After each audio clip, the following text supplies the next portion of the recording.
Hey sweethearts, it's Ruadhán, and this is time for another book review. This one is also from the Wraeththu series, originally created by Storm Constantine, but this one is by Wendy Darling and Brigitte M. Parker. Title is Breeding Discontent.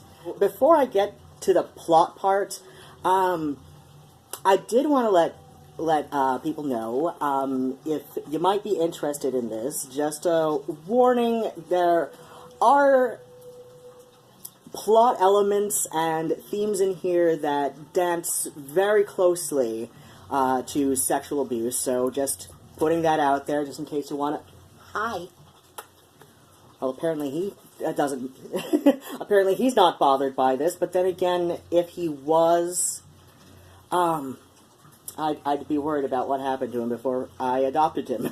This follows a totally new character created by the authors, Wendy and Brigitte, and his name is Lycia, and he has spent as long as he can remember living in a breeding facility.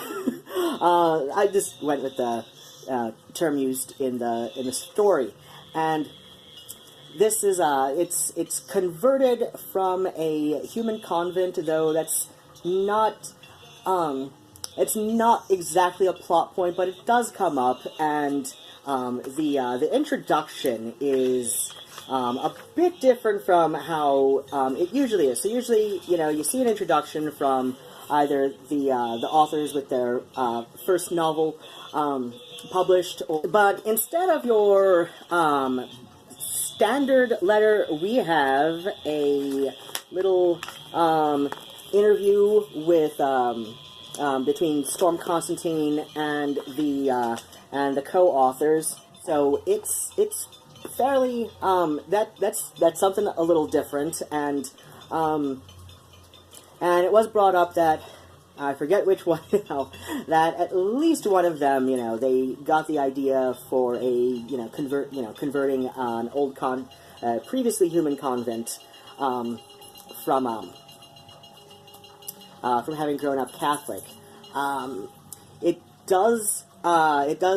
We do return to the significance of that, though the reason that the convent is significant within the story is not necessarily about Catholicism, but it has to do with a lot of history that was intentionally kept from Lycia and others who have been raised at the breeding facility by the Var tribe. And so this one, in the timeline, it takes place, I'm just taking a stab at it, so this takes place around the time of the last third of the Race of the Will and Pleasure from the Wraeththu Histories, and so that would put it at just around after the fulfillments of fate and desire from the Wraeththu Chronicles.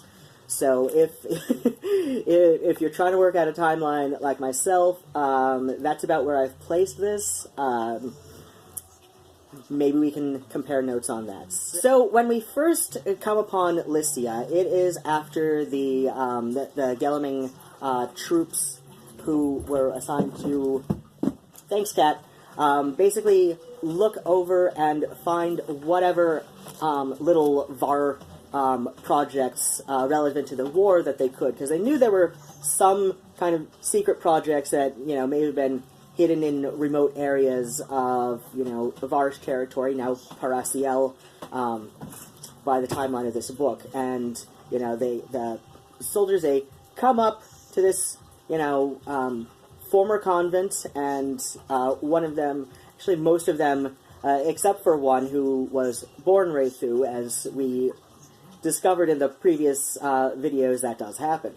So most of them recognize this as, an old former convent for nuns, and but they go in because they see these little harlings of various ages, which would be Wraeththu children, of various ages, just wandering about, some doing little tasks like picking flowers and herbs and all that.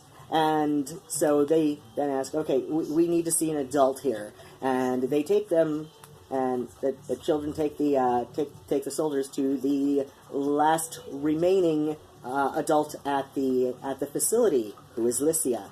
And that is where we meet him. And we do get a good amount of Lycia's background through flashback in the form of diary entries, and that's where we learn how he was basically raised, as long as he can remember, at the facility, though he later, when we come up to the present time within the book's narrative, when we come to the present time, he begins to question, like, how willingly he was surrendered to the Varish war cause.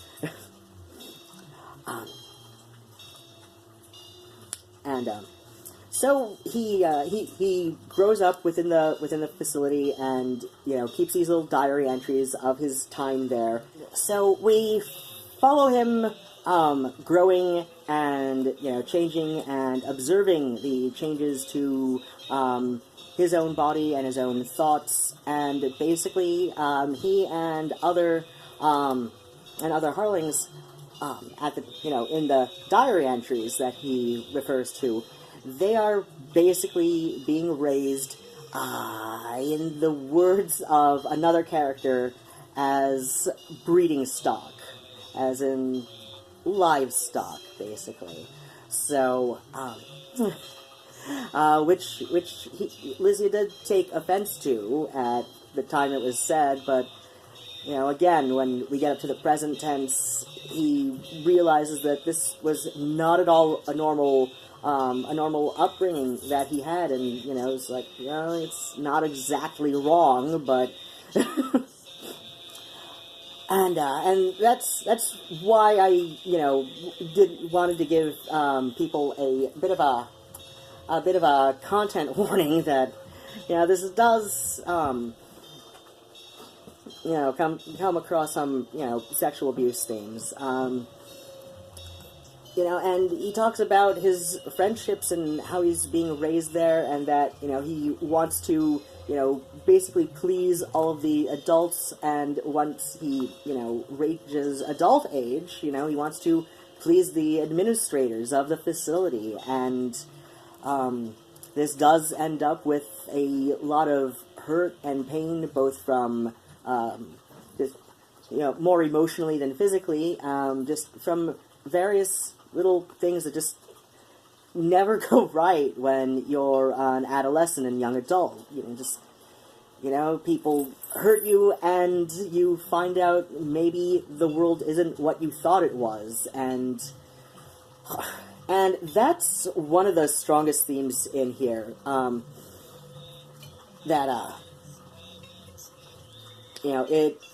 It's basically another coming-of-age sort of tale, but, maybe a little bit later in one's emotional development. So it would be comparable to, like, human characters in their, mid-20s, when, a lot of things start to fall into place, and you're like, God, I feel stupid having done that. Now, I kind of think, like, I wrote down a whole lot about this, but short of bringing, my notebook clear up to my face and reading what I wrote verbatim, I can't, think of how much else to say. It is a wonderful, it is a wonderful story, especially for a first novel, especially for something co-authored, because that is, as the two say within the interview, that is a very difficult thing to kind of orchestrate.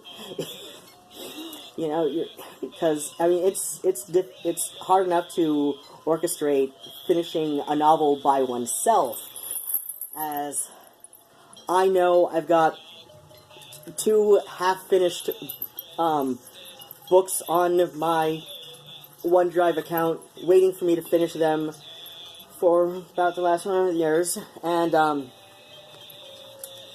so what I did like was just how engrossed, and fleshed, we get into the story and Lycia's characters, because it really is a character study of, a story.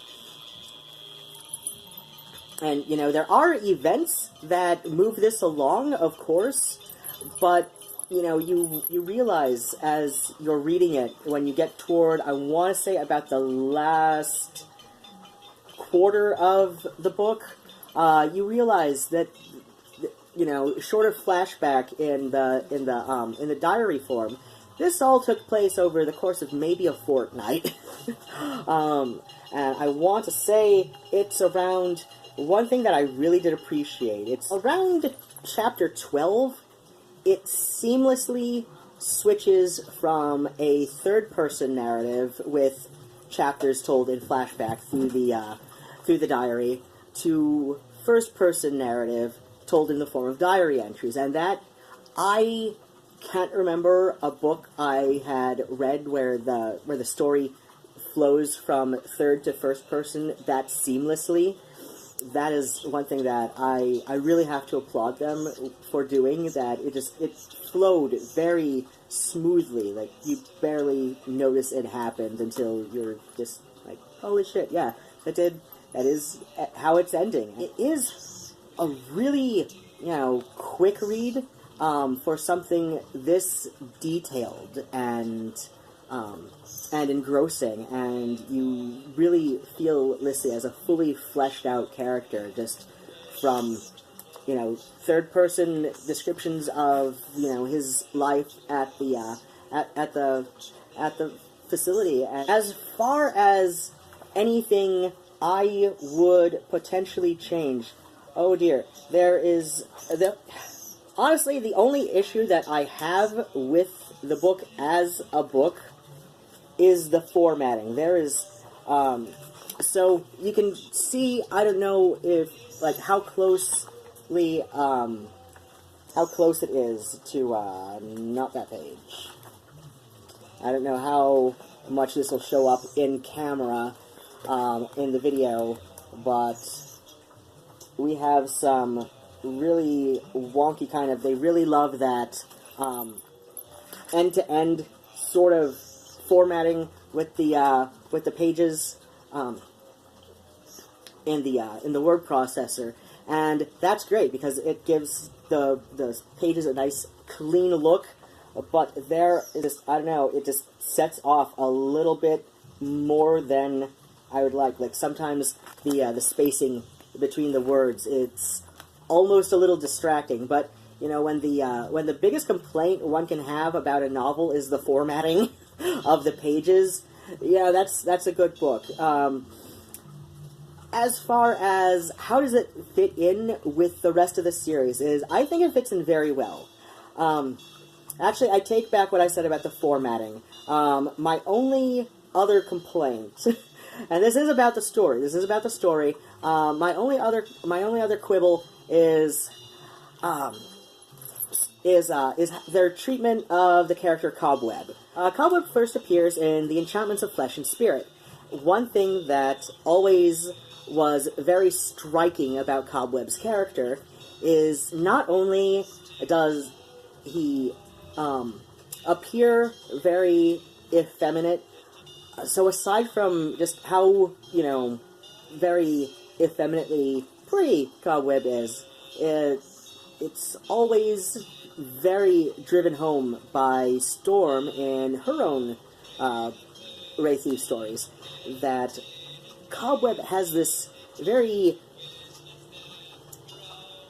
spooky, as in, ethereal and almost, not quite otherworldly, but it's very apparent that Cobweb sees things on the spiritual plane, within our world that not everybody else does, and in this story at least, Cobweb is completely devoid of that. And, like, to the point almost seeming a little immature. Like, they very easily get into Swift's head as, you know, as a character, especially even told through third person. We saw Swift in first person through The Bewitchments of Love and Hate, so maybe that's how it came out a little easier to get into Swift's head as a character in this one. It's just, you know, when it comes to Cobweb, there was something very much missing in their portrayal of Cobweb, but then, like I said, that's my only complaint, and while Cobweb is fairly important to this story, he's got a much smaller role than he did in other Wraeththu novels that feature him. So, you know, you get, like, you know, so you give and you take, and, you know, you can't expect a story to get everything right when it's basically elevated fanfic. The Breeding Discontent was first online as a fan novel written, you know, by Wendy and Brigitte, and Storm basically liked it enough that when she launched her own publishing imprint, she, you know, was like, hey, you know, do you want to work, you know, smooth this out a little bit and have it as a novel? And it's just like, who wouldn't take that offer, right? So yeah, you know, like when you're working with somebody else's characters in, you know, a story, you're gonna, you know, it's not gonna be, you're gonna see some characters in a very different light than the author did, and that really stands out to me here with Cobweb. As far as the other characters who've crossed over from Storm's work to Breeding Discontent, again, like Swift, you know, practically seamless between this and Storm's books, where, you know, he's a very prominent character. Cobweb, not so much. As part of the series, it goes really well. It goes really well with the other books in the series. Like I said, it's just it's clear that they see Cobweb a little bit differently than Storm does, and that's okay. You know, you're not going. No two people are going to see me the same way. So why expect any differently from other characters who do not exist in this world the same way we do? So, as far as does it stand alone, I would say probably not. There's not enough in the narrative that gives sufficient background where, you know, somebody wouldn't be confused until about halfway through the book, I would say. And even then, it's a little harder for me to tell because I've read the first 6 published in the, of course, according to this. Oh, it looks like this was actually like 5th in the publishing history of Wraeththu. So, but yeah, it's like I've read the first 2 trilogies. So this fits in very well with those. As a standalone, it's, you know, so if this is the first Wraeththu book somebody picks up, they might be a little bit confused, but I think Lycia balances the confusion out enough that it would definitely entice somebody to read other books in the series, and probably entice them enough to read other books by Wendy and Brigitte, because they have published other books since. That said, yeah, I don't know, I'm pretty sure I put on my my Goodreads reading history 4 out of 5. Like I said, the only reason I wouldn't give it a full 5 out of 5 is because I got very attached to the way that Storm sees Cobweb, and to see that not really play out very easily. It's very clear that they see Cobweb a little bit differently than Storm does. So So yeah, like I said, other than, it would have otherwise been a full 5 out of 5. I would have given it 4.5 out of 5 if Goodreads offered that option. Sometimes you really need a half a star. Sometimes that's really all the difference that you need, but they don't do that for you. So yeah, this is a nice one. This is a nice one, and it's shorter than the other. Well, it's shorter than any of the ones in the histories. I would have to look at the Chronicles volumes individually before I can judge how this one compares. But yeah, if you've enjoyed reading the other, if you do enjoy reading the other ones in the series, I would definitely recommend picking this one up as well. And especially if you doubt the quality of fanfic. Read the first, read at least the Chronicles, and then read this. And like I said, you'd probably see what I did about Cobweb, but that's okay, because, like I said, no two people are going to see me the exact same way, so why expect that of entities we only know from a story? So yeah, this is a really nice one, and I definitely look forward to seeing the shorter stories that they've contributed to the Wraeththu mythos short story collections. There's something like Paragenesis, Paranormalia, Parakindred, Paraimminence, and I believe Paraspectral. So there's at least 5 now. But yeah, if you have any doubts about the quality of fanfic and think it's always just like complete shit, this would probably change your mind. I know we all love to make fun of bad fanfic, but if you're gonna make fun of bad fanfic, you gotta make fun of bad stuff that's been published under an imprint, because there is not a huge difference there. So yeah, I guess that's it. I really, obviously, like my notes, I noticed I took far more notes on this than I did on the other ones. Like, even as a single book, like the other ones, they each average about 5 pages. I'm talking like front and back. Each of the histories books, I averaged about 5 pages of notes for this one. This for the video. This one, it was 7 pages front and back. So that's how much I really enjoyed this one. Of course, I also realized as I'm doing the video that I didn't talk a whole lot of the details about the. I just decided to omit the original, like, oh god, yeah, actually, like, about half of the notes, I realize now, half of the notes just basically, like, broke down Wraeththu sexuality, which I intended all to be a part of the content warning.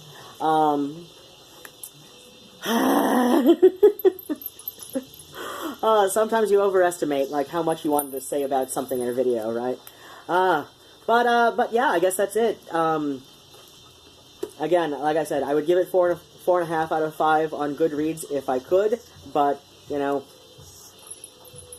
the only reason I gave it an even 4 rather than 5 is because of, like I said, I got really attached to how Storm treated Cobweb in her own books, so to see other authors tackling the same character and missing the mark in ways I thought were very integral to Cobweb's character, it did feel a little off to me. Then again, it's not Cobweb's story, so... Alright, looks like I'm about done, so... Bats and kisses, sweethearts, and I love you all so much, and I hope you join me for my next one in the Wraeththu series. This would be the Hainama, which is the first book in what Storm has dubbed the ALBA SULH cycle. And if you want if you want a little teaser for that, ALBA SULH, or specifically the SULH tribe, I don't remember which island. The SULH tribe is where Cobweb originated before he became the... It seemed, by the time of Bewitchments, he seemed a little bit lukewarm about calling himself a member of the Var tribe, but was very attached to the Var leader he was partnered with. So yeah, that is...